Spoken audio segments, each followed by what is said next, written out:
Hello, this is Francis from Caffrey Crafts here in Ireland, the shillelagh maker specialising in blackthorn walking sticks, and thought I'd try to catch up on quite a number of questions that have kind of built up over the past few weeks. And one question that I always get as well is regarding, like, what do you use to darken the shaft, and what paints do you use, and quite a lot of questions around this side of things, because within blackthorn, the shaft, was normally, so I have an example here. Normally on a blackthorn, the shaft is painted or made black as well. The wood itself isn't black; it's more of a kind of purplish hue. It goes a bit kind of dark brownish when seasoning as well. So like usually it kind of depends on sometimes when you are buying various paints and finishes, you can buy the same one every week, and you'll notice differences between them, or the batches, or if they're expired or something as well. And it's very important to get the temperature right in the room that you're doing as well. And there's a number of variables that you have to kind of be aware of when painting it. Now, if you go into any hardware store, you'll be able to find quite a selection of black paints. They'll come with matte finish, they'll come with satin finish, they'll come with kind of gloss finish, they'll come with a high gloss finish. So you have four options usually with black paint. You have your matte finish, your satin, your gloss, or your high gloss. And it always comes down to what type of finish you're hoping to achieve. And after you put on the black paint, are you going to put another finish on top of it? Are you going to varnish it? You're going to use polyurethane? Are you going to use more like shellac finish? You're going to use like a lacquer finish? Are you going to use a teak oil, a Danish oil? There's quite a number of ways. I wouldn't French polish it. For the wear and tear on it as well. It's French polish makes things look really nice and shiny and all like that, but it's like, it's not really too practical for a lot of friction that a stick would especially around the handle as well.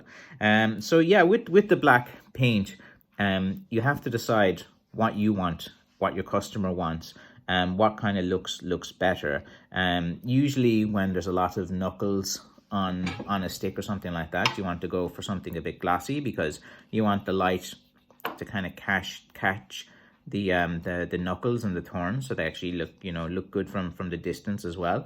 So, and then if you don't have as many thorns on it as well, and you want to say if you're using a natural bark finish, and you sand it down, and you want to get the kind of purplish colors, and sometimes in a natural bark one that has a nice selection of colors, you want the colors to kind of be really vibrant, as opposed to a glossy finish. Like, you can put like very light glossy finish on it as well, but you never want to go too heavy on a glossy finish on a natural bark type of one, in my opinion. But you can use, like, you can put a nice shellac sanding sealer on it and put 2 coats of it on, maybe even a 3rd coat, and it's still going to look pretty good, and a nice finish. And then you can polish it over it as well. It makes it look quite nice. If you want something a bit durable, like, again, it's all about thin light coats and patience. The biggest thing when you're painting whatever type of black finish that you want to put on, and again, there is no set one that's correct. Every stick is different, every customer is different, every stick maker is going to approach this differently as well. That's the fun of buying from directly from a manufacturer, and they actually do have a various number of ways to finish a stick.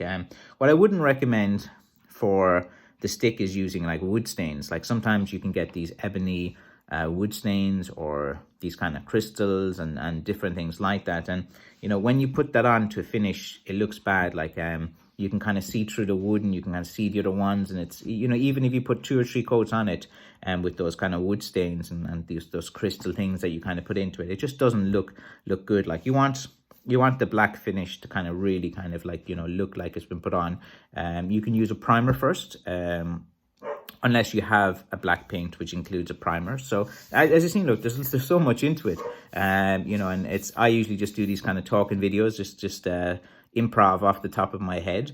It'd be good to have some structure to this type of approach as well. But like, you know, when you like have a certain bark, you want to like, firstly, you might want to, you know, put down some sealer, or you might put a primer down, or sometimes you can get paints where a primer is included with the finish as well. There's various different things you can add to the paint and mix up your own little cocktails as well. You can add in some little thinners into certain paints, which allow the mixture of thinners to make it stronger just on the first coat. Then you don't have it on the second coat as well.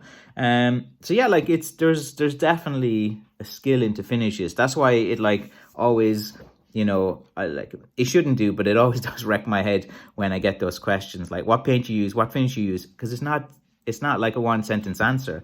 It's like, you know, there's a whole discussion about that, and there's no correct answer. Like, you know, for me, I might say, right, a gloss finish would look really good in that because of the thorns and knuckles. While another stick maker said, no, I prefer the satin finish, you know, and then we just finish it a different way. And which one's right, which one's wrong?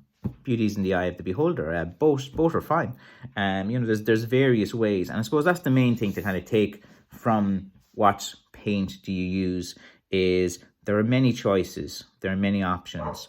You know, it's what you try yourself and what you like. So try to find and experiment. Like, try a few different paints. Like, you know, there's different brands that come out the whole time. Like, you can only use what they have in your hardware store that's available locally. Like, you know, you'll see some guy post a video about some product from, you know, it's impossible to get only in his local area. So what's the point?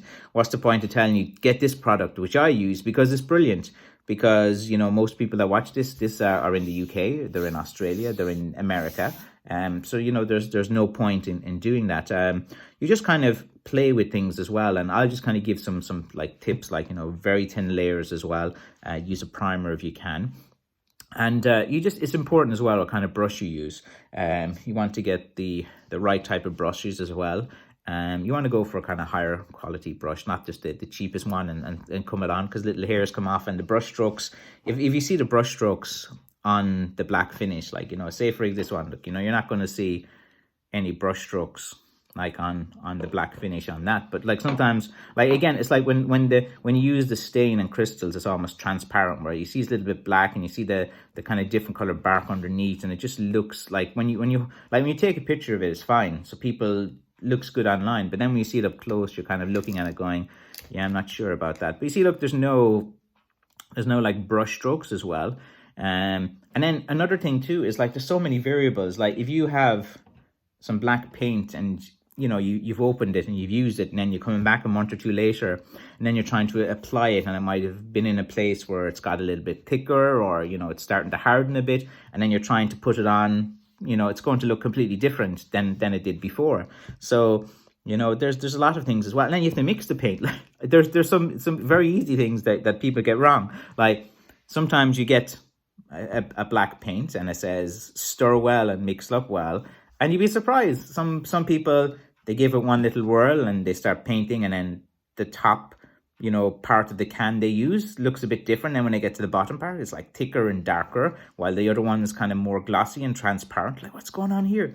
You know, like, so there's a lot of basic mistakes that I see a lot of people make with regards paints and finishes. And like as I was saying, there's loads and loads of different points on it, and happy to kind of discuss and go through different things. But look, I'll end the video like this. There's no wrong way of applying, you know, a black finish. Like even if you lump on heavy coats and stuff and it looks terrible to me, to you, you might like it. You're like, oh, this looks kind of good.